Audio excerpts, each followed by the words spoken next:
শুধু যে গাইবান্ধার গোবিন্দগঞ্জে হুঁশিয়ারি শিল্পেরই বিপ্লব হয়েছে তা নয়, কামার শিল্পেরও নীরব বিপ্লব সংগঠিত হয়েছে গাইবান্ধার গোবিন্দগঞ্জে।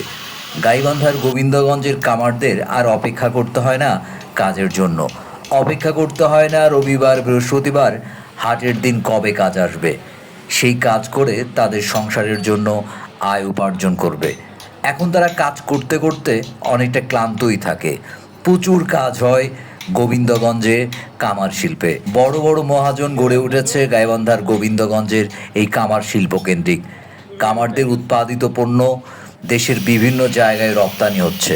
প্রচুর কাজ করে গাইবান্ধার গোবিন্দগঞ্জের কামারেরা, এবং এই কামারদের কাজের কোয়ালিটিও অনেক উন্নত, এবং এই সব পণ্য স্থানীয় বাজার সহ সারা দেশের বিভিন্ন বাজারে এগুলোকে রপ্তানি করা হয়।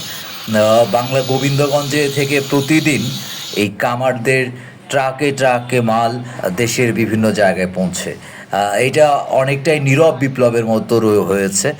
আধুনিকতার ছোঁয়া যেমন রয়েছে তেমনই রয়েছে প্রাচীনত্ব। প্রাচীন পদ্ধতিতেও তারা কামার শিল্পের যন্ত্রাংশ তৈরি করছে।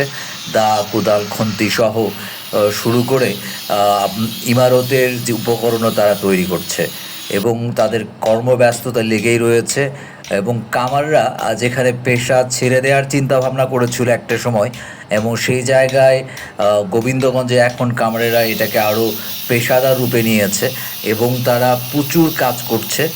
কাজের অভাব এখন কামারদের নাই বললেই চলে।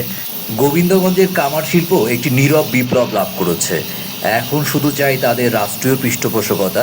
রাষ্ট্রীয় পৃষ্ঠপোষকতা পেলে এই শিল্পের প্রসার ও বৃদ্ধি পাবে বলে সংশ্লিষ্ট সকলেই মনে করছেন।